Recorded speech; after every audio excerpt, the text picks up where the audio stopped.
Report 9654 from the BFRO.net website. Year was 2004. The season was summer. The month was June. The date was the 29th through the 1st to the 4th, which is a long weekend. Province was British Columbia. Country is Canada. Location details.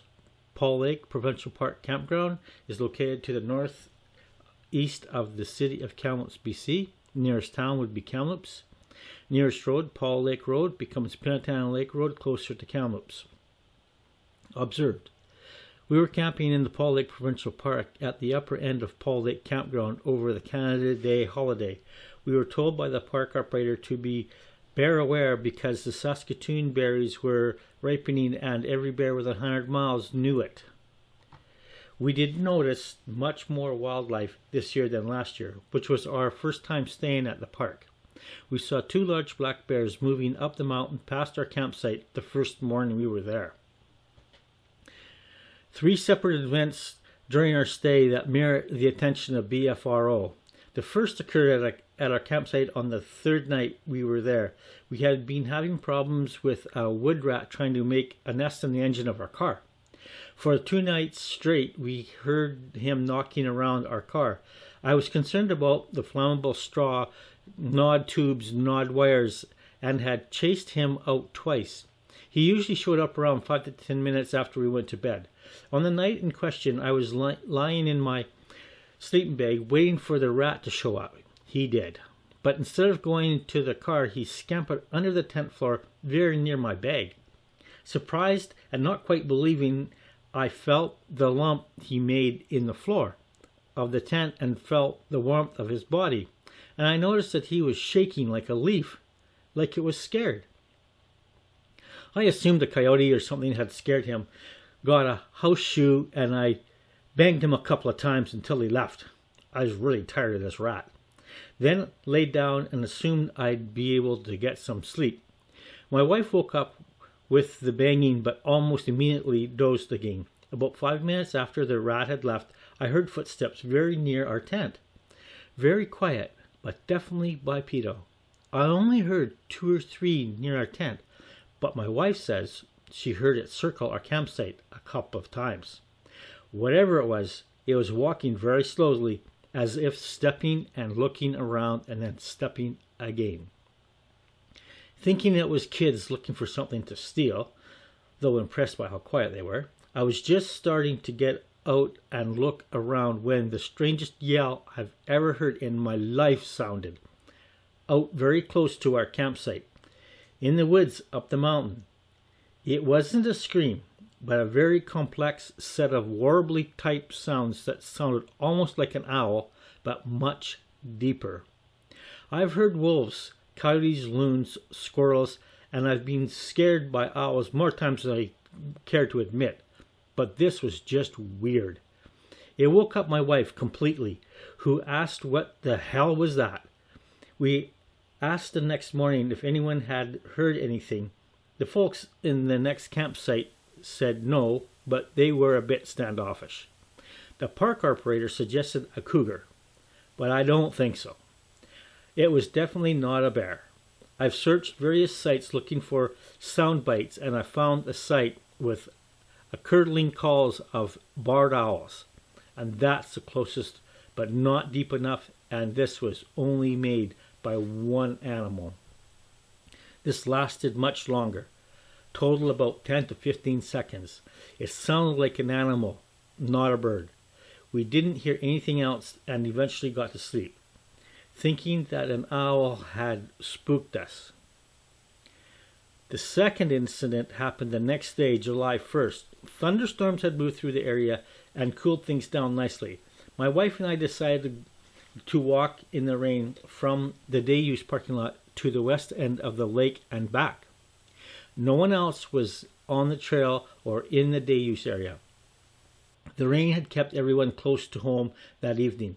We went over the shoulder and down to the lake level on the other west side where it started to raining hard with lightning. Concerned about the worsening weather, I convinced my wife to return. We did.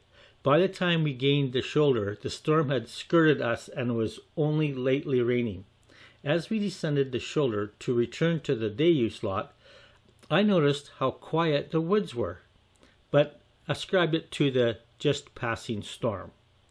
It stopped raining, and it was what I call spitting, i.e. a drop every now and then.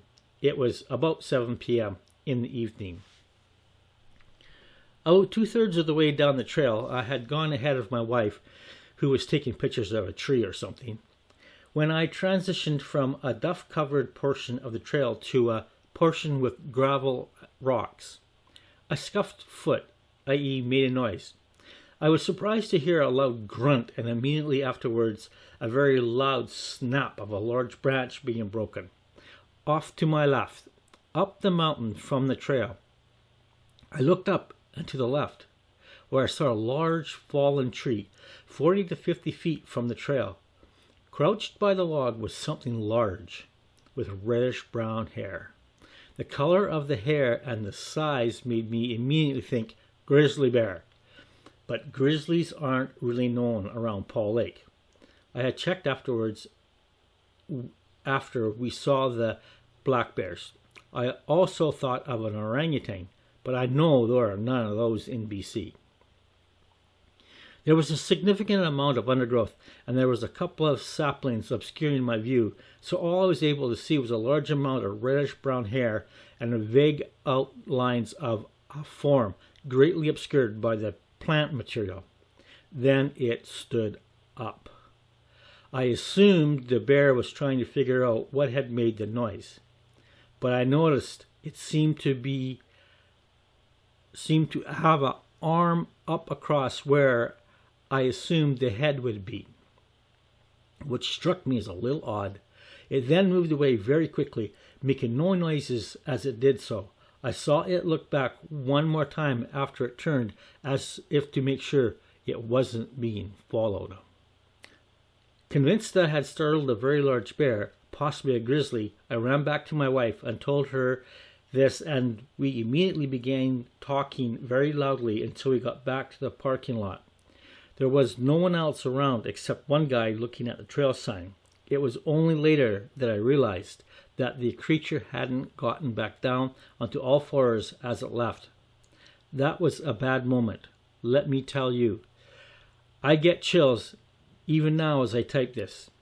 I distinctly remember it standing up, looking at me with its arm across its face. Couldn't see any details because of the undergrowth. Then turning and moving off without getting back down on all fours.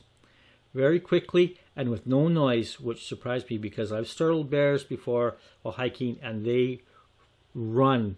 They tend to just glomp through the forest, making tons of noise. The whole encounter was over in less than 10 seconds. The last incident occurred the night before we left, Sunday, July 4th.